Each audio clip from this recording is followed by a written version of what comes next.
ಕೆಲಸಗಳನ್ನೆಲ್ಲ ಒದಗಿಸುತ್ತವೆ.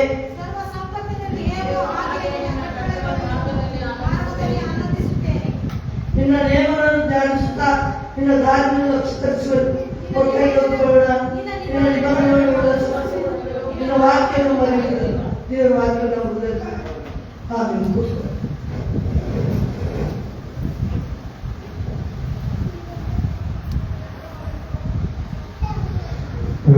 Hallelujah. Hallelujah. Bless Masihi.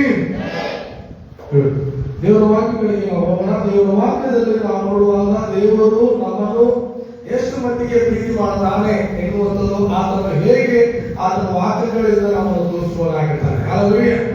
ನಾವು ಹೇಳುತ್ತೀವಿ ಪ್ರೀತಿ ಎನ್ನುವಂಥದ್ದು ನಾವೆಲ್ಲಿ ನೋಡುತ್ತೇವೆ? ಪ್ರೀತಿ ಎನ್ನುವಂಥದ್ದು ಯಾವ ಸ್ಥಳದಲ್ಲಿ ನಾವು ನೋಡುತ್ತೇವೆ? Hallelujah. ಸಂತೋಷ ಎನ್ನುವಂಥ ಸ್ಥಳದಲ್ಲಿ ಮಾಡುವಂತ ಪ್ರೀತಿ ಅಲ್ಲ, ಆದ್ರೆ ಕಷ್ಟದ ಸಮಯದಲ್ಲಿ ಮಾಡುವಂತದೇ ಶ್ರೇಷ್ಠವಾದ ಪ್ರೀತಿ. Hallelujah. ಒಬ್ಬ ಮನುಷ್ಯ ಕಷ್ಟದಲ್ಲಿದ್ದಾಗ, ಒಬ್ಬ ಮನುಷ್ಯ ದುಃಖದಲ್ಲಿರುವಾಗ ಅವನಿಗೆ ಮಾಡುವಂತ ಪ್ರೀತಿನೇ ಅದೇನಾಗಿದೆ? ಶ್ರೇಷ್ಠವಾದ ಪ್ರೀತಿ. Hallelujah. ಅದೇ ಯೇಸು ಸ್ವಾಮಿ ಮಾಡಿದ್ದು. ಈ ಲೋಕದಲ್ಲಿ ಮನುಷ್ಯರು ನಮಗೆ ಯಾರು ಕಷ್ಟದ ಸಮಯದಲ್ಲಿ ನಮಗೆ ಸಹಾಯ ಮಾಡೋದಿಲ್ಲ. Hallelujah. ನಮಗೆ ಕಷ್ಟದ ಸಮಯದಲ್ಲಿ ನೋಡಿ ನಮ್ಮನ್ನು ನಗುವವರಾಗಿದ್ದಾರೆ ಹೊರತು ಸಹಾಯ ಮಾಡೋದಕ್ಕಾಗಿ ಬರೋದಿಲ್ಲ. ನಾನು ಹೇಳೋದಾಗುತ್ತೆ ಈ ತರ ಮಾಡಬೇಡ ಅಂತ ಇದ್ದೀನಿ. ಅದು ನಮ್ಮ ಮಾತು ಕೇಳಿ ನಾವು ಈಗ ನೋಡಿ ಅನುಭವಿಸ್ಬೋದು ಹೀಗಂತ. ಅದು ಸಹಾಯ ಮಾಡೋಕ್ಕಾಗಿ ಬರೋದು ಹೌದಲ್ಲ? ನಾನು ಹೇಳೋದೇ ಅವ್ರಿಗೆ, ನಾನು ಹೇಳಿದೆ 100 ಸಾರಿ ಹೇಳಿದೆ. ನಮ್ಮ ಮಾತಿ ಕೇಳಿ ನೋಡ್ಕೊತಾರೆ ಎಷ್ಟು ಕಷ್ಟ ಅನುಭವಿಸ್ಲತ್ತಾರ, ಎಷ್ಟು ದುಃಖ ಅನುಭವಿಸ್ಲತ್ತಾರ.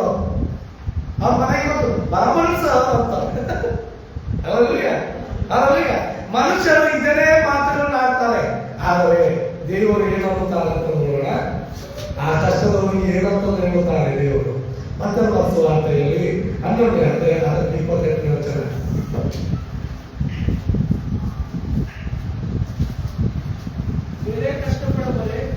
ಎಲೆ ಕಷ್ಟಪಡುವವರೇ, ಹೊರೆ ಹೊತ್ತುವವರೇ, ನೀವೆಲ್ಲರೂ ನನ್ನ ಬಳಿಗೆ ಬಂದಿರಿ. Hallelujah. ದೇವರು ಏನ್ ಹೇಳ್ತಾರೆ? ಕಷ್ಟ ಸಮಯದಲ್ಲಿ ನಿಮಗೆ ಟೀಕೆ ಮಾಡೋದಕ್ಕಾಗಿ ಮನುಷ್ಯರು ಮಾಡ್ತಾರೆ, ಆದ್ರೆ ದೇವರು ಹೇಳ್ತಾರೆ ನನ್ನ ಬಳಿಗೆ ಬಂದ್ರಿ, ನಾನು ವಿಶ್ರಾಂತಿ ಕೊಡ್ತೇನೆ ಅಂತ ಹೇಳ್ತಾರೆ. ಇದು ಪ್ರೀತಿ, ಶ್ರೇಷ್ಠ ಪ್ರೀತಿ ಅಂತಿರೋದು. ನಮಗೆ ಕಷ್ಟದ ಸಮಯದಲ್ಲಿ ಜನ ನೋಡ್ ಅಂತಾನೆ, ಆದ್ರೆ ದೇವರು ಹೇಳ್ತಾನೆ ನಗಲ್ದೆ ಹೇಳ್ತಾನೆ, ಅಳಲ್ದೆ ಹೇಳ್ತಾನೆ, ಮತ್ತು ನೋಯಿಸಲು ಹೇಳ್ತಾನೆ, ಪ್ರೀತಿಯಿಂದ ಹೇಳುತ್ತಾನೆ. ಏನಂತಂದ್ರೆ ಕಷ್ಟಪಡುವವರೇ ನೀವು ನನ್ನ ಬಳಿಗೆ ಬಂದ್ರಿ. ಯಾರು ನೀವು ಕಷ್ಟಗಳು ಅನುಭವಿಸ್ತಾ ನೋಡಿ, ಆ ಮನುಷ್ಯರು ಯಾವ ಮನುಷ್ಯರಂದ್ರೆ ನೀವು ಯಾವ ಸುತ್ತಮುತ್ತಲು ಜೀವಿಸ್ತಾ ಇರೋ ಆ ಮನುಷ್ಯರು ನಿಮಗೆ ಸಹಾಯ ಮಾಡೋದಿಲ್ಲ, ನಿಮಗೆ ವಿಶ್ರಾಂತಿ ಕೊಡೋದಿಲ್ಲ. ನೀವು ಯಾವ ಮನುಷ್ಯರ ಸುತ್ತಮುತ್ತಲು ಜೀವಿಸ್ತಾ ಇದ್ದೀರಿ ನೋಡಿ, ಆ ಮನುಷ್ಯರು ನಿಮಗೆ ಆಸ್ವಾದನೆಗಳು ಕೊಡೋದಿಲ್ಲ, ನಿಮಗೆ ಬೆಳೆಸುವುದಿಲ್ಲ. ಆದ್ರೆ ದೇವರು ಹೇಳ್ತಾನೆ ಆ ಮನುಷ್ಯರನ್ನು ಬಿಟ್ಟುಕೊಂಡು ನೀವು ನನ್ನ ಬಳಿಗೆ ಬಂದ್ರೆ ನಾನು ನಿಮಗೆ ವಿಶ್ರಾಂತಿ ಕೊಡುತ್ತೇನೆ. ಆಮೇಲೆ ಅಂತೀರಾ ನಮ್ಮವರು ಜೋರಾಗಿ ಚಪ್ಪಲಿ ತಟ್ಟೋಣ ಕರ್ತನಿಗಾಗಿ. ದೇವರು ಹೇಳುವಂತ ಮಾತು ಕಷ್ಟಪಡುವವರಿಗೆ, ದೇವರು ಹೇಳುವಂತ ಮಾತು ಆ ಕಷ್ಟದಲ್ಲಿ ದುಃಖದಲ್ಲಿ ಕೂತಿರುವವರಿಗೆ ನನ್ನ ಬಳಿಗೆ ಬಂದ್ರೆ ಅಂತ ಹೇಳ್ತಾನೆ. ನೀವು ನನ್ನ ಬಳಿಗೆ ಬರ್ರಿ, ನಾನು ನಿಮಗೆ ಏನ್ ಮಾಡ್ತೇನೆ? ಶಕ್ತಿ ಕೊಡ್ತೇನೆ. ನಾನು ನಿಮಗೆ ಅಂದಿಸಲ್ಲ, ನಿಮಗೆ ನೋಯಿಸಲ್ಲ, ನಿಮಗೆ ತಿರಸ್ಕರಿಸಲ್ಲ, ನಾನು ನಿಮಗೆ ವಿಶ್ರಾಂತಿ ಕೊಡ್ತೀನಿ ಅಂತ. ಮನುಷ್ಯನಿಗೆ ವಿಶ್ರಾಂತಿ ಯಾವಾಗ ಬರ್ತದೆ? ಮನುಷ್ಯನಿಗೆ ವಿಶ್ರಾಂತಿ ಅವರು ಯಾವಾಗ ತಿಳಿದುಕೊಳ್ತಾರೆ ಹೇಳ್ತೀರಾ? ಮನುಷ್ಯನಿಗೆ ವಿಶ್ರಾಂತಿ ಬರುವಂಥದ್ದು ಎಂತ ಸಮಯದಲ್ಲಿ ಗೊತ್ತಾ? ಅವನಿಗೆ ಎಲ್ಲ ಕಷ್ಟಗಳು ತೀರೋಗಿನಾಗೆ ಅವನಿಗೆ ವಿಶ್ರಾಂತಿ ಬರ್ತದೆ. ಅವನಿಗೆ ಎಲ್ಲ ಕಷ್ಟಗಳು ಹೋಗಿನಾಗೆ ಮನಸ್ಸಿಗೆ ಸಮಾಧಾನ ಬರ್ತದೆ. ಅವನಿಗೆ ಒಳ್ಳೆ ನಿದ್ರೆ ಬರ್ತದೆ. ಇಲ್ಲಾಂದ್ರೆ ನಿದ್ದಿದ್ರು ಒಳ್ಳೆ ಕಸು ಆಗಲ್ಲ, ಬೇಚನ ಆಗಿರ್ತದೆ. ಅಲ್ಲಲ್ಲಿ ಓಡಾಡಕ ಆಗಲ್ಲ, ಬರಬರ ಸಂಬಂಧದ ಕೂಡಕ ಆಗಲ್ಲ. ಯಾಕಂದ್ರೆ ಗೊತ್ತದ ಆಗಿರ್ತದ, ಕಲಿ ಆಗಿರ್ತದ, ಮೊದಲು ಅದೆಲ್ಲ ತೆಗಿಬೇಕು ಅಂತಂದ್ರೆ ಅದೆಲ್ಲ ತೆಗಿಬೇಕಂತಂದ್ರೆ ಆಗಿರ್ತದ. ಅವ್ರಿಗೆ ವಿಶ್ರಾಂತಿ ಸಿಗಲ್ಲ. ಅಂದ್ರೆ ಅದರ ಅರ್ಥ ಏನಂತ ಗೊತ್ತು? ದೇವರು ಹೇಳುವಂತ ಮಾತನಾಡ್ತ ನಾನು ವಿಶ್ರಾಂತಿ ಕೊಡ್ತೇನೆ ಅರ್ಥ ಏನಂದ್ರೆ ನಿಮಗೆ ಏನು ಕಷ್ಟಗಳು ಅನುಭವಿಸ್ತಾ ಇದೀವೋ ಅದನ್ನು ನಾನು ಪರಿಹರಿಸ್ತೇನೆ ಅಂತಂದು. ನೀವು ಯಾವನ್ನು ಹೊತ್ತುಕೊಂಡು ಹೋಗ್ತಾ ಇದೀರೋ ಅದನ್ನು ನಾನು ಪರಿಹರಿಸ್ತೇನೆ ಅಂತ ಹೇಳ್ತಾ ಇದ್ದಾರೆ. ನೀವು ಯಾವುದನ್ನು ಚಿಂತೆ ಮಾಡ್ತಾ ಇದೀರೋ ಅದನ್ನು ನಾನು ಪರಿಹರಿಸ್ತೇನೆ ಅಂತ ಹೇಳ್ತಾ ಇದ್ದಾರೆ. ಪರಿಹರಿಸಿದಾಗ ಅವಾಗ ಏನಾಗ್ತದೆ ಹೇಳಿ? ಮನುಷ್ಯನಿಗೆ ಏನಾಗ್ತದೆ? ಸಮಾಧಾನವಾಗಿ ವಿಶ್ರಾಂತಿ, ಒಳ್ಳೆ ನಿದ್ದೆ ಮಾಡ್ತಾರೆ. 1 ಗಂಟೆ ಅವನಿಗೆ ದಿನ 2 ಗಂಟೆ ನಿದ್ದೆ ಮಾಡೋ ಮನುಷ್ಯ 6 ಗಂಟೆ ಹೋಗ್ತಾರೆ. ಈಗ ನೀವು 10 ಗಂಟೆ ಮಾಡಿದ್ರು ಮಾಡ್ತಾರೆ. ಅವ್ರ ತಲೆಗೆ ಎಲ್ಲ ಟೆನ್ಷನ್ ಹೋಗ್ಬಿಟ್ಟು. ದೇವರು ನಮಗೆ ವಿಶ್ರಾಂತಿಯನ್ನು ಕೊಡೋದಕ್ಕಾಗಿ ಕರೀತಾರೆ ಪ್ರಿಯರೇ. ಆ ಕಷ್ಟವನ್ನು ಕೊಡೋದಕ್ಕಾಗಲ್ಲ, ಆ ಸಮಸ್ಯೆಗಳಲ್ಲಿ ನಿಮಗೆ ತುಳಿಯೋದಕ್ಕಾಗಲ್ಲ, ಆದರೆ ವಿಶ್ರಾಂತಿಯನ್ನು ಪಡಿಸೋದಕ್ಕಾಗಿ. ದೇವರು ತನ್ನ ಮಕ್ಕಳಿಗೆ ಶಾಂತರಾಗಿರ್ಬೇಕು. ಏನಾಗಬೇಕು ಅಂತ ಹೇಳ್ತಾರೆ? ಶಾಂತರಾಗಿರ್ಬೇಕು ಅಂತ ಹೇಳ್ತಾರೆ. ಅದನ್ನೇ ದೇವರು ಆಸೆ ಪಡ್ತಾರೆ. ಮತ್ತೆ ಆ ಆಸೆ ಪಡುವಾಗ ನಾವು ಇವತ್ತು ಏನ್ ಮಾಡ್ಬೇಕಂದ್ರೆ, ಯಾರು ನಮಗಾಗಿ ಆಸೆಯನ್ನು ಇಟ್ಟುಕೊಂಡಿದ್ದಾರೋ ಅವರಿಗಾಗಿ ನಾವು ಸಹ ಕಳಿಸಿಕೊಳ್ಬೇಕು. ಮನುಷ್ಯರು ಒಂದು ತಪ್ಪು ಮಾತ ಪ್ರಿಯರೇ, ಯಾರು ನಮಗೆ ಕಾಳಜಿ ತಗೊಂಡು ನೋಡ್ರಿ ಅವರಿಗೆ ಪದೇ ಪದೇ ಹೋಗ್ತಾರೆ. ಯಾರು ನಮಗೆ ಅವಮಾನ ಪಡಿಸ್ತಾರೆ ನೋಡ್ರಿ ಅವರಲ್ಲೇ ಹೋಗ್ತಾರೆ. ಯಾರು ನಮಗೆ ಇನ್ಸೆಟ್ ಮಾಡ್ತಾರೆ ನೋಡ್ರಿ, ಯಾರು ನಮಗೆ ಸಹಾಯ ಮಾಡಲ್ಲ ನೋಡ್ರಿ ಅವ್ರ ಹತ್ರ ಅವಾಗ ಏನ್ ಮಾಡ್ತಾರ? ಸಹಾಯ ಕೊಡ್ತಾರೆ. ಆದರೆ ಮನುಷ್ಯರು ಒಂದು ನೆನಪು ಹೋಗ್ತಾರ, ಯಾರು ನಮಗಾಗಿ ಆತುರ ಪಟ್ಟಿ ಕಾಯ್ತಾ ಇದ್ದಾರೆ ಸಹಾಯ ಮಾಡೋದಕ್ಕಾಗಿ, ಯಾರು ಆತುರ ಪಟ್ಟಿ ಯೋಚನೆ ಮಾಡ್ತಾರ ನೋಡ್ರಿ ಹೆಲ್ಪ್ ಮಾಡೋದಕ್ಕಾಗಿ, ಅವರಿಗಾಗಿ ನಾವು ಯೋಚನೆ ಮಾಡ್ತೇವೆ. ಯೇಸು ಸ್ವಾಮಿ ಏನ್ ಮಾಡ್ತಾರೆ ಅಂದ್ರೆ ಕಾಯ್ತಾ ಇದ್ದಾರೆ. ಯೇಸು ಸ್ವಾಮಿ ಒಂದು ಕಥೆ ಹೇಳಿದ್ರು. ತಪ್ಪಿ ಹೋಗಿರುವ ಮಗನ ಕುರಿತಾಗಿ ಆ ಮಗ ಏನು ಮಾಡಿದ್ರು ಅಂತಂದ್ರೆ, ತಂದೆ ಬಂದಿರುವಂತಹ ಆಸ್ತಿಯನ್ನು ಬಿಟ್ಟುಕೊಂಡ. ಅವನಿಗೆ ಸಂಭವಿಸುವಂತ ಆಸ್ತಿ ಅಂದ್ರೆ ತಂದೆಯಿಂದ ಎಷ್ಟು ಆಸ್ತಿ ಸಿಗಬೇಕಿತ್ತೋ ಆ ಆಸ್ತಿಯನ್ನು ತೆಗೆದುಕೊಂಡು ಏನ್ ಮಾಡ್ದ? ಬೇಡ ಅಂತ ಸ್ಥಳಗಳಿಗೆ ಓಡಿ ಹೋದ. ಇರುವಂತ ಸ್ಥಳಕ್ಕೆಲ್ಲ ಬೇಡ ಅಂತ ಸ್ಥಳಗಳಿಗೆ ಹೋಗ್ಬಿಟ್ಟ. ಆ ಸ್ಥಳಕ್ಕೆ ಒಯ್ದಿರುವವರು ಯಾರಂತಂದ್ರೆ ಅವರ ಸುತ್ತಮುತ್ತಲಿರುವಂತ ಬೆಳೆಯರು, ದೋಸ್ತರು. ಅವರು ದೋಸ್ತರು ಇಂಥವ್ರಿಗೆ ಮಾಡ್ಕೊಳ್ರಿ, ಅವರು ಎದುರು ಸಟ್ ಇಲ್ಲೇ ಇರ್ಬೇಕು, ದೂರ ಒಯ್ಯಿರ್ತಾರ. ಯಾರು ದೂರ ಒಯ್ಯಿರ್ತಾರೋ ಅವ್ರು ಹಾಳು ಮಾಡಿರ್ತಾರ. ಯಾರು ಬರ್ಬರ್ ಓಡಾಡ್ತಾರೋ ಅವರು ಏಕತ್ರವಾಗಿರೋದಕ್ಕಾಗಿ ಇಷ್ಟಪಡ್ತಾರೆ. ಅದಕ್ಕಾಗಿ ಅವನ ದೋಸ್ತರು ಏನಿದ್ರು ದೂರ ಒಯ್ಯುವಂತರ. ಅವನ ದೋಸ್ತರು ಅವನಿಗೆ ದೂರ ಪ್ರದೇಶಕ್ಕೆ ಒಯ್ದು ಅಲ್ಲಿ ಯಾರು ಸ್ಥಳಕ್ಕೆ ಒಯ್ದು ಮಸ್ತಿ ಎಂಜಾಯ್ ಮಾಡಿದ್ರು. ಏನು ಯಾವ ದುಡ್ಡಿನಲ್ಲಿ ಎಂಜಾಯ್ ಮಾಡಿದ್ರು? ಯಾವನು ತನ್ನ ತಂದೆಯಿಂದ ಆಸ್ತಿಯಲ್ಲಿ ಅರ್ಧ ಭಾಗ ತೆಗೆದುಕೊಂಡು ಹೋದಲ್ಲಿ ಆ ದುಡ್ಡಿನಲ್ಲಿ ಎಂಜಾಯ್ ಮಾಡ್ತಾ ಇದ್ದಾಗೆಲ್ಲ ಅವಾಗ ಆ ತಂದೆ ಕಾಯ್ತಾ ಇದ್ದಿಲ್ಲ ಆ ಸ್ಥಳದಲ್ಲಿ. ಅವ್ನು ದುಡ್ಡು ತಗೊಂಡು ಹೋದ್ರು ನೋಡ್ರಿ, ಹೋಗಿದಾಗ ಅವನ ತಂದೆ ಅವನಿಗೆ ಆ ಸ್ಥಳದಲ್ಲಿ ಕಾಯ್ತಾ ಇದ್ದಿಲ್ಲ. ಆ ತಂದೆ ಅವನ ಸ್ಥಳದಲ್ಲಿ ಕೂತ್ಕೊಂಡವ ಕಾಯ್ತಾ ಇದ್ದಿಲ್ಲ. ಆದ್ರೆ ಅವನಿಗೆ ಪರಿಸ್ಥಿತಿ ಇಂತ ಬಂತು, ಎಂತಂದ್ರೆ ಗೊತ್ತದ, ಅವನ್ನೆಲ್ಲ ದುಡ್ಡುಗಳು ಏನಾದ್ರು ಹಾಳಾಗಿ ಅವನ ಪರಿಸ್ಥಿತಿ ಇಂತ ಬಂತು, ಕಷ್ಟದ ಪರಿಸ್ಥಿತಿ ಬಂತು. ಅವನಿಗೆ ಕೆಲಸ ಸಿಗೋಟು, ಉಳ್ಳಕ ಹಸುವಾಗಿ ಊಟ ಸಿಗೋಟು. ಅಂತ ಪರಿಸ್ಥಿತಿ ಬಂದಾಗ ಅವಾಗ ಹಡ್ದಿರುವಂತ ಕಳ್ಳಿಗೆ ಆ ನೋವು ಗೊತ್ತಾಗ್ತದ. ಕಷ್ಟದ ಯಾರು ಇರ್ತಾರ ನೋಡ್ರಿ, ಹಡ್ದಿರುವಂತ ತಾಯಿಗೆ ತಂದೆಗ ಆ ನೋವು ಗೊತ್ತಾಗ್ತದ. ಅವ್ನು ದುಡ್ಡು ತಗೊಂಡು ಹೋಗಿನ ಕಾಯ್ಕೋತ ಕೂತಿದ್ದಿಲ್ಲ. ಆದ್ರೆ ಅವ್ನ ಕಷ್ಟ ಬಂದಿದಾಗ ಆ ತಂದೆ ಮಾಡುವಂತ ಆ ಮನುಷ್ಯರ ಹಾಗೆ ಕಾಯ್ಕೋತ ಕೂತಿದ್ದಿಲ್ಲ. ಯಾವ ಬಂದಿದಾಗ ಕಷ್ಟ ಬಂದಾಗ, ಸುಖವಾಗಿದ್ದಾಗ ಅವನ ತಂದೆ ಅವನ ವಿಷಯದಲ್ಲಿ ಕಾಯ್ದಿಲ್ಲ. ಅವನಿಗೆ ಕಷ್ಟ ಬಂದಾಗ ಕಾಯ್ತಾ ಮಗ ಈಗಾದರೂ ಬರ್ತಾನ, ನನ್ನ ಮಗ ಈಗಾದರೂ ಬರ್ತಾನ. ಹಲ್ಲೆಲೂಯಾ. ನನ್ನ ಹತ್ರ ಬಹಳಷ್ಟು ಐಶ್ವರ್ಯ ಇದೆ, ನನ್ನ ಹತ್ರ ಬಹಳಷ್ಟು ಸಂಪಾದನೆ ಇದೆ. ಆ ಸಂಪಾದನೆಯಲ್ಲಿ ಅವನೇನಾಗಬೇಕು, ವಿಶ್ರಾಂತಿ ಪಡೆದುಕೊಳ್ಬೇಕು. ಹಲ್ಲೆಲೂಯಾ. ಆ ಆಶೀರ್ವಾದದಲ್ಲಿ ಅವನೇನಾಗಬೇಕು, ವಿಶ್ರಾಂತಿ ಉಳ್ಳವನಾಗಬೇಕು ಎನ್ನುವುದಕ್ಕಾಗಿ ಕಾಯ್ಕೊಳ್ಳುವುದು. ಹಲ್ಲೆಲೂಯಾ. ಕಷ್ಟವನ್ನು ಅನುಭವಿಸುತ್ತಿರುವಂತ ಮಗ 1 ದಿವಸ ಹೋಯ್ತು, 2 ದಿವಸ ಹೋಯ್ತು, 3 ದಿವಸ ಹೋಯ್ತು, 4 ದಿವಸ ಹೋಯ್ತು, 1 ತಿಂಗಳು ಹೋಯ್ತು. 1 ತಿಂಗಳ ನಂತರ ಅವನಿಗೆ ಅರಿವು ಬಂತು. ಏನಾದ್ರು ಬಂತು, ನನಗೆ ತಂದೆ ಮನೆಗಿದ್ದಾಗ ನಾನು ಬಹಳ ಚೆನ್ನಾಗಿದ್ದ. ಹಲ್ಲೆಲೂಯಾ. ಅಲ್ಲಿಗೆ ಬಂದೇನಾದ್ರೆ ಹಾಳಾಗಿ ಹೋದೆ ಎನ್ನುವುದಕ್ಕಾಗಿ ಅವನಿಗೆ ಅರಿವಾಯಿತು. ಅರಿವಾಗಿದ್ದಾಗ ಅವನು ಏನ್ ಮಾಡ್ದ, ಅವನ ಊರ ಕಡೆಗೆ, ಅವನ ಮನೆ ಕಡೆಗೆ, ಅವನಿರುವಂತ ಸ್ಥಳಕ್ಕೆ ಓಡೋದಕ್ಕಾಗಿ ಇಷ್ಟಪಟ್ಟ. ಹಲ್ಲೆಲೂಯಾ. ಅವ್ರ ತಂದೆ ಎಲ್ಲಿದ್ರು ಹೇಳ್ತೀರಿ, ಅವ್ರ ತಂದೆ ಎಲ್ಲಿದ್ರು, ಅವ್ರ ಇದ್ದ ಸ್ಥಳದಲ್ಲಿ ಇದ್ರು. ಹಲ್ಲೆಲೂಯಾ. ಬಿಟ್ಟು ಬಂದವರು ಯಾರು? ಹಲ್ಲೆಲೂಯಾ. ಯೇಸು ಸ್ವಾಮಿ ಇರುವಂತ ಸ್ಥಳ, ಅದು ಇದ್ದ ಸ್ಥಳ ಬಿಟ್ಟು ಹೋಗ್ತೇವೆ ನಾವು. ಕಷ್ಟದ ಹೋಗುವಂತೆ ನಾವು, ಬಡತನ ಹೋಗುವಂತೆ ನಾವು. ಯೇಸು ಸ್ವಾಮಿ ಇದ್ದ ಸ್ಥಳನೇ ಅಲ್ಲ. ಹಲ್ಲೆಲೂಯಾ. ಆ ಸ್ಥಳದಲ್ಲಿ ಯೇಸು ಸ್ವಾಮಿನೇ ಸಿಗುತ್ತಾರೆ, ಬೇರೆಯವರು ಸಿಗೋದಿಲ್ಲ. ಹಲ್ಲೆಲೂಯಾ. ಅಂತದೊಂದು ಬಂದಾಗ ಅವನೇನ್ ಮಾಡ, ತಿಳಿದುಕೊಂಡು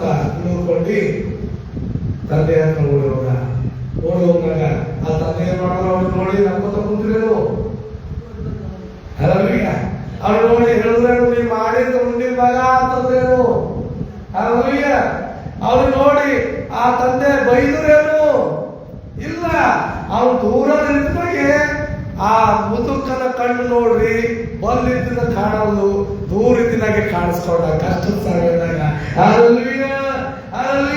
ನಮ್ಮ ದೇವರು ಸಹ ದೂರಿದ್ರಲ್ಲಿ ನೋಡ್ತಾನೆ, ಯಾರು ಎಂತ ಕಷ್ಟದಿದ್ದರೋ ಅವರಿಗೆ ಸುಖ ಕೊಡೋದಕ್ಕಾಗಿ. ಅಭಿನಂದನೆ. ಹಲ್ಲೆಲೂಯಾ.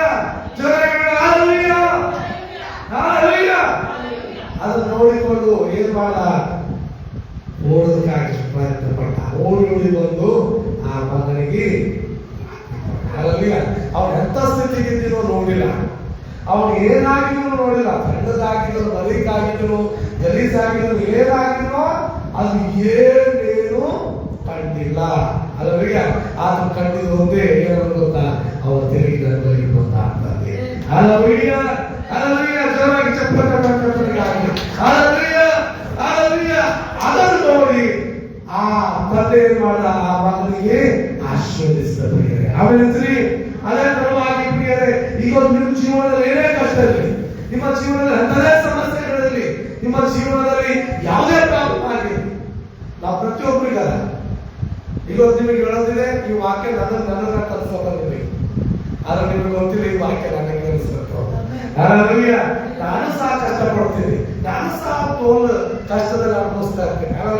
ನಿಮಗೆ ಅನ್ಸೋದು ನನಗೆ ಗೊತ್ತು, ಯಾರು ನಾವಿಗೆ ಗೊತ್ತಾಗ್ತದೆ, ಯಾರು ನಾವು ಅವರಿಗೂ ಗೊತ್ತಾಗ್ತದೆ. ನಾವು ಎಷ್ಟು ಕಷ್ಟದ ಹೋಗ್ತಾ ಇದ್ದೇವೆ ಅಂತ ನಮಗೆ ಗೊತ್ತು. ಈಗ ನಿಮ್ಗೆ ಎಲ್ಲರಿಗೂ ಅನ್ಸೋದು ನನಗಲ್ಲ, ಹೌದು, ಇದು ನಿಮಗೆ ಅಲ್ಲ, ಇದು ನನಗೆ ಅಲ್ಲ. ದೇವರೇ ನಮಗೆ ವಿಶ್ರಾಂತಿ ಕೊಡಬೇಕಂತ ಆಸೆ ಪಡುವಾಗ ನಾವು ಯಾಕೆ ಚಿಂತೆ ಮಾಡಬೇಕು ಬೇರೆ? ಆತ ಮೇಲೆ ನಮ್ಮ ಕಷ್ಟಗಳನ್ನು ಹಾಕೋಣ, ವಿಶ್ರಾಂತಿಯನ್ನು ಪಡೆದುಕೊಳ್ಳೋಣ. ನಮ್ಮ ಕಷ್ಟಗಳನ್ನು ಆತ ಪರಿಹರಿಸ್ತಾನೆ. ಆಮೇಲೆ ಒಂದು ಸಾರಿ ಯೇಸು ಸ್ವಾಮಿ ಸೇವೆ ಮಾಡುವ ಒಂದು ಸ್ಥಳದಲ್ಲಿ ಕೆಲವು ಜನರು ಬಂದು ಕೇಳ್ತಾರೆ, ನೀವು ಯಾಕೆ ಗೌರ್ಮೆಂಟ್ಗೆ, ಕೇಸರಿಗೆ ಸುಂಕ ಕೊಡೋದಿಲ್ಲ ಅಂತ ಹೇಳ್ತಾರೆ. ಸುಂಕ ಅಂತಂದ್ರೆ ಟ್ಯಾಕ್ಸ್ ಕಟ್ಟೋದಿಲ್ಲ ಅಂತ ಹೇಳ್ತಾರೆ. ನೀವು ಯಾಕೆ ಕಟ್ಟೋಲ್ಲ? ನೀವು ಶಿಕ್ಷಣ ಕಟ್ಟಲು, ನೀವು ಕಟ್ಟಲು ಯಾಕೆ ಕಟ್ಟೋದಿಲ್ಲ ಅಂತ ಹೇಳ್ತಾರೆ. ಕೇಳಿದಾಗಲ್ಲ ಅವಾಗ ಯೇಸು ಸ್ವಾಮಿ ಹೇಳ್ತಾರೆ, ಪೇತ್ರ ಹೇಳ್ತಾರೆ, ಪೇತ್ರ ಹೋಗು, ನೀ ಹೋಗು, ನಿನ್ ಬಲೆ ತಗೊಂಡು ಹೋಗು, ನೀರಿಡಿ. ಏನ್ ಮಾಡಿ ಹೋಗು, ನೀರಿಡಿ. ಆ ಮೇನ್ ಹಿಡಿದಾಗ ಫಸ್ಟ್ ಮೀನ್ ಯಾವ ಸಿಗ್ತದ ನೋಡು, ಮೊದಲೇ ಮೀನು ನಿಮಗೆ ಯಾವ್ದು ಸಿಗ್ತದಲ್ಲ ಆ ಮೀನಿನ ಬಾಯಿ ತೆಗಿ, ಆ ಬಾಯಿನ ನಾಣ್ಯ ಕೊಟ್ಟು ಇವ್ರು ಸುಂಕ ತೀರಿಸುವಂತ ಹೋಗಿ ಬೆಲೆ ಬೀಸ್ತಾರೆ. ಬೆಲೆ ಬೀಸೋಕೆ ಏನಾಯ್ತು, ಯೇಸು ಸಾರ್ವಜನಿಕವಾಗಿ ಮೀನ್ ಸಿಕ್ಕಿದಾಗ ಅವ್ನು ಯಾವ್ದು ಮೊದಲೇ ಮೀನು ಹಿಡಿದು ಹೋಗ್ತಾ ಇದ್ದಾಗ ಆ ಮೀನಿನ ಬಾಯಲ್ಲೇ ನಾಳೆ ಆ ಮೀನಿನ ಬಾಯಲ್ಲೇ ದುಡ್ಡಿತ್ತು. ಆ ದುಡ್ಡು ತಗೊಂಡು ಹೋಗಿ ಏನ್ ಮಾಡಲ್ಲ, ಟ್ಯಾಕ್ಸ್ ಅದಕ್ಕಾಗಿ ಟ್ಯಾಕ್ಸ್ ಕಳೆದ ಚಿಂತೆ ಮಾಡಕ್ ಹೋಗ್ಬೇಡ. ನಿನ್ ಕಷ್ಟಗಳು ನಾನು ಹೋಗ್ತಾ ಇರೋದು ಈಗ ಬಂತು, ಈಗ ಟ್ಯಾಕ್ಸ್ ಕಟ್ಟೋದು ಬಂತು, ಎಲ್ಲರಿಗೂ ಅದೇ ಚಿಂತೆ ಇರ್ತಾರೆ. ಅದಕ್ಕೆ ನೀವು ಟ್ಯಾಕ್ಸ್ ಕಳೆದ ಚಿಂತೆ ಮಾಡಕ್ ಹೋಗ್ಬೇಡ, ದೇವ್ರಿಗೆ ಒಪ್ಪಿಸ್ಕೊಡಿ, ದೇವ್ರ ಅದಕ್ಕೆ ಚಿಂತೆ ಮಾಡ್ತಾರೆ. ಆಮೇಲೆ ಗೌರ್ಮೆಂಟ್ ಜಾಬ್ ಮಾಡೋರಿಗೆ ಟ್ಯಾಕ್ಸ್ ಕಟ್ಟೋ ಚಿಂತೆ, ಕೆಲಸ ಮಾಡೋರಿಗೆ ದುಡ್ಡಿನ ಚಿಂತೆ, ಮನೆ ಬಿದ್ದಿದವರಿಗೆ ಚಿಂತೆ, ಊಟ ಚಿಂತೆ, ಯಾಕೆ ಮಕ್ಕಳು ಸ್ಕೂಲಿಗೆ ಅಂತ ಮಾಡ್ತಾರೆ. ಅದ್ರ ಚಿಂತೆ. ಮತ್ತೇನು, ಓದೋರಿಗೆ ಈಗ ಎಕ್ಸಾಮ್ ಉಂಟು ಇಲ್ಲ, ಈಗ ಎಕ್ಸಾಮ್ ಚಿಂತೆ. ಪ್ರತಿ ಒಂದು ಚಿಂತೆ ನಾನು ಹೇಳ್ತೀನಿ ಪ್ರಿಯರೇ, ಅದೆಲ್ಲ ದೇವರಿಗೆ ಒಪ್ಪಿಸ್ಕೊಡ್ರಿ. ದೇವರು ನಿಮಗೆ ಎಲ್ಲರಿಗೂ ಪ್ರತಿಫಲ ಕೊಡ್ತಾರೆ, ದೇವರು ನಿಮ್ಮೆಲ್ಲರಿಗೂ ಆಶೀರ್ವಾದ ಮಾಡ್ತಾರೆ. ಪ್ರತಿಯೊಂದು ಸ್ಥಳದಲ್ಲಿ ದೇವರ ಹತ್ರ ಆಶೀರ್ವಾದ ಇದೆ. ನೀವು ಎಲ್ಲಿ ಕೆಲಸ ಮಾಡ್ಕೊಂಡು ಯಾವ ಸ್ಥಳದಲ್ಲಿದ್ದೀರೋ ಅದೇ ಸ್ಥಳದಲ್ಲಿ ದೇವರು ನಿಮಗಾಗಿ ಆಶೀರ್ವಾದ ಇಟ್ಟಿದ್ದಾನೆ.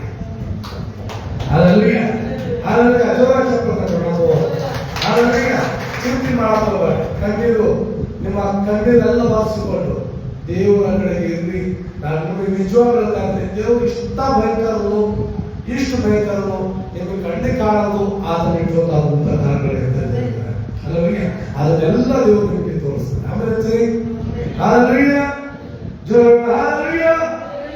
ಈ ಸಮಯದಲ್ಲಿ ನಾವು ಕರ್ತನ ಭೋಜನೆಗೆ ಹೋಗೋಣ. ಯಾರು ನೀರಿನಲ್ಲಿ ಮುಳುಗಿ ದೀಕ್ಷೆ ಸ್ನಾನ ಮಾಡಿಸಿಕೊಂಡಿದೆಯೋ ಅವರು ಮಾತ್ರ ನಿಂತ್ಕೊಳ್ಬೇಕು. ಯಾರನ್ನು ನೀರಿನಲ್ಲಿ ಮುಳುಗಿ ದೀಕ್ಷಾ ಸ್ನಾನ ಮಾಡಿಸಿಕೊಂಡಿದೆಯೋ ಅವರು ಮಾತ್ರ ನಿಂತುಕೊಳ್ಳಿ.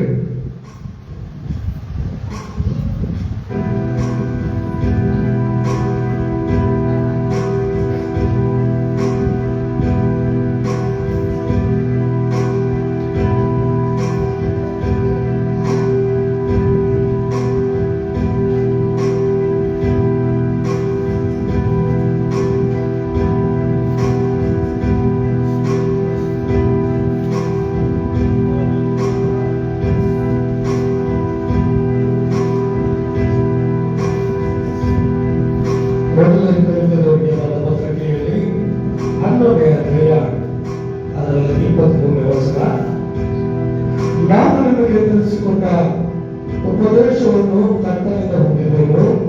ಅದೇನೆಂದರೆ ಕರ್ತನಾದ ಯೇಸು ತಾನು ಇಳಿಯಲ್ಪಟ್ಟ ರಾತ್ರಿಯಲ್ಲಿ ರೊಟ್ಟಿಯನ್ನು ತೆಗೆದುಕೊಂಡು ದೇವರಿಗೆ ಸ್ತೋತ್ರ ಮಾಡಿ ಮುರಿದು, ಇದು ನಿಮಗೋಸ್ಕರವಾಗಿರುವ ನನ್ನ ದೇಹ, ನನ್ನನ್ನು ನೆನೆಸ್ಕೋಸ್ಕರ ಹೀಗೆ ಮಾಡಿರಿ ಅನ್ನಲು ದೇವರ ಪರಿಶುದ್ಧವಾಗಿರುವಂತ ರೊಟ್ಟಿಗಾಗಿ ಪ್ರಾರ್ಥನೆ ಮಾಡಿಕೊಳ್ಳಲು ಮೊದಲಲ್ಲಿ ಮಂಗಲ ಶಿಷ್ಯರನ್ನು ಪ್ರಾರ್ಥಿಸುತ್ತಾರೆ.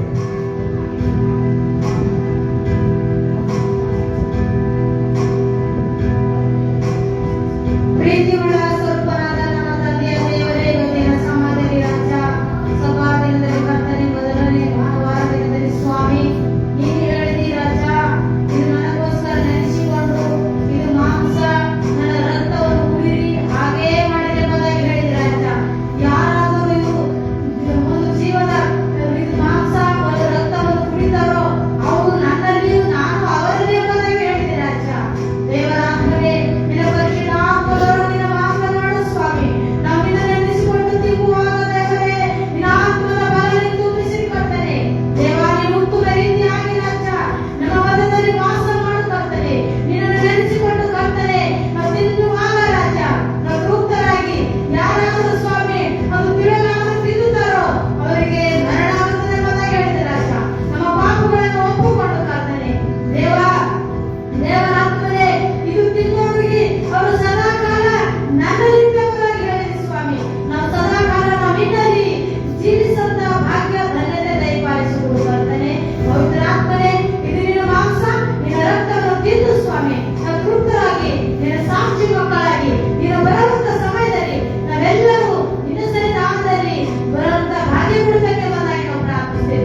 ತೆಗೆದುಕೊಂಡು ಈ ಪಾತ್ರವು ನನ್ನ ರಕ್ತದಿಂದ ಸ್ಥಾಪಿಸುವ ಹೊಸ ಒಡಂಬಡಿಕೆಯನ್ನು ಸೂಚಿಸುತ್ತದೆ.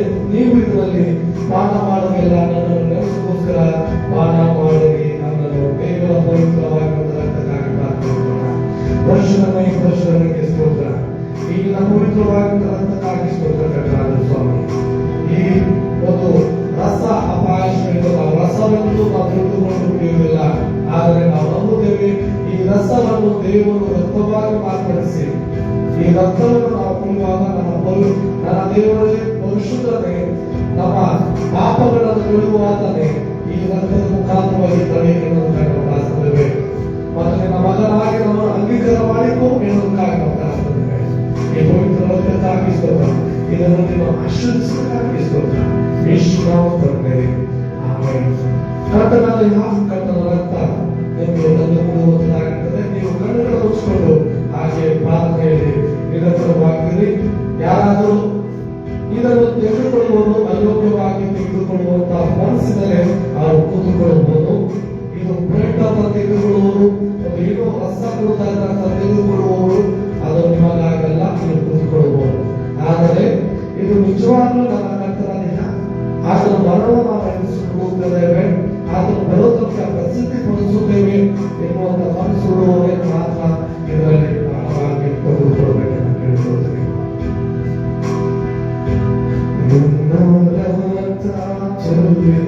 ನನ್ನ ಕಂಡುಕೊಂಡೆ, ನನ್ನ ಕಂಡುಕೊಂಡೆ, ನಾನಿಲ್ಲವರೆ ಯೇಸುವೇ, ನನ್ನ ಯಜಮಾನನೇ. ನಿನ್ನ ರಕ್ತ ಚೆಲ್ಲಿ, ನಿನ್ನ ರಕ್ತ ಚೆಲ್ಲಿ ನನ್ನ ಕಂಡುಕೊಂಡೆ, ನಿನ್ನ ರಕ್ತ ಚೆಲ್ಲಿ ನನ್ನ ಕಂಡುಕೊಂಡೆ, ನಾನಿಲ್ಲವರೆ ಯೇಸುವೇ, ನೀ ನನ್ನ ಯಜಮಾನನೇ. ನಾಳೆಗೆ ಸ್ತುತಿ ಮಾಡಲಿ, ನಾಳೆಗೆ ಸೇವಿಸಲಿ, ನಾನಿನ್ನ ಸೇವಕನೇ, ನೀ ನನ್ನ ಯಜಮಾನನೇ. ನಾಳೆಗೆ ಸ್ತುತಿ ಮಾಡಲಿ,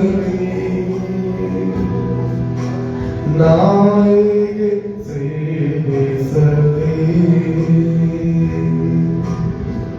ನಾನಿನ್ನ ಸೇವಕನೇ, ನೀ ನನ್ನ ಯಜಮಾನನೇ. ನಿನ್ನ ರಕ್ತ ಚೆಲ್ಲಿ ನನ್ನ ಕಂಡುಕೊಂಡೆ, ನಿನ್ನ ರಕ್ತ ಚೆಲ್ಲಿ ನನ್ನ ಕಂಡುಕೊಂಡೆ, ನಾನಿಲ್ಲವರೆ ಯೇಸುವೇ, ನೀ ನನ್ನ ಯಜಮಾನನೇ. ದೇವ ಮಕ್ಕಳೇ, ನಿಮಗೆ ಕರ್ತನ ದೇಹ ಮತ್ತು ಕರ್ತನ ರಕ್ತ ಹೊಂದಿರುವಂತರಾಗಿದ್ದರೆ ನಿಮಗೆ ನೀವೇ ಪ್ರಾರ್ಥನೆ ಮಾಡಿಕೊಂಡು ಆ ಪರಿಶುದ್ಧ ದೇಹವನ್ನು ತೆಗೆದುಕೊಂಡು ತಿನ್ನಿರಿ, ಆ ಪರಿಶುದ್ಧ ರಕ್ತವನ್ನು ತೆಗೆದುಕೊಂಡು ಕುಡಿಯಿರಿ.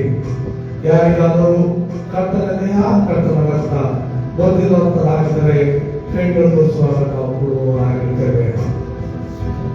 ನಿಮಗೆ ನೀವೇ ಪ್ರಾರ್ಥನೆ ಮಾಡಿ ನಾವು ತೆಗೆದುಕೊಳ್ಳೋಣ.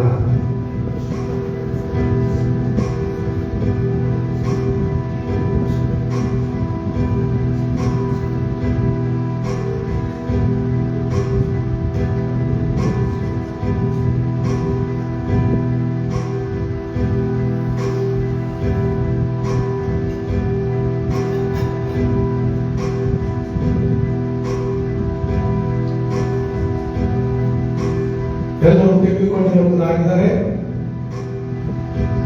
ಅದಕ್ಕೆ ಪ್ರಾರ್ಥನೆ ಮಾಡಿಕೊಳ್ಳೋಣ. ನಮ್ಮೊಂದಿಗೆ ನೀವು ಪ್ರಾರ್ಥನೆ ರಿಪೀಟ್ ಮಾಡಿ. ಹೇಳ್ತೀನಿ. ಕೆಲವರು ತೆಗೆದುಕೊಂಡು ಹೋಗುವುದಾಗಿದ್ದರೆ ಅದಕ್ಕೆ ಪ್ರಾರ್ಥನೆ ಮಾಡಿಕೊಳ್ಳ. ಕರ್ತನಾದ ದೇವರೇ, ನಿನಗೆ ಸ್ತೋತ್ರ. ದೇವರೇ, ನಾನು ನಿನ್ನ ರಕ್ತದಲ್ಲಿ ಮತ್ತು ನಿನ್ನ ಶರೀರದಲ್ಲಿ ಪಾಲ್ಗೊಳಿಸಿಕೊಂಡಿದ್ದೇನೆ. ನನ್ನನ್ನು ಆಶೀರ್ವಾದ ಮಾಡು. ದೇವರೇ, ನೀನು ಬರತಕ್ಕ ನಾನು ಸಾಕ್ಷಿಯಾಗಿ ನಿಲ್ಲುತ್ತೇನೆ. ನನ್ನನ್ನು ಆಶೀರ್ವಾದ ಮಾಡು. ದೇವರೇ, ನೀನು ಯಾವಾಗ ಪರಲೋಕದಿಂದ ಬರುತ್ತೀಯೋ ಆ ಸಮಯದಲ್ಲಿ ನನ್ನನ್ನು, ನನ್ನ ಕುಟುಂಬವನ್ನು, ನನ್ನ ರಕ್ತ ಸಂಬಂಧಿಕರನ್ನು, ನನ್ನ ತಂದೆ ತಾಯಿಗಳನ್ನು, ನನ್ನ ಸೋದರ ಸೋದರಿಯರನ್ನು ನಿನ್ನ ಸನ್ನಿಧಿಯಲ್ಲಿ, ಅಂದರೆ ಪರಲೋಕದಲ್ಲಿ ಸೇರಿಸು ಮತ್ತು ನಮ್ಮೆಲ್ಲರ ಹೆಸರುಗಳು ಜೀವಭಾಗ್ಯರ ಪಟ್ಟಿಯಲ್ಲಿ ಬರೆ. ಯೇಸು ನಾಮದಲ್ಲಿ ಆಮೆನ್. ಕುಳಿತುಕೊಳ್ಳೋಣ.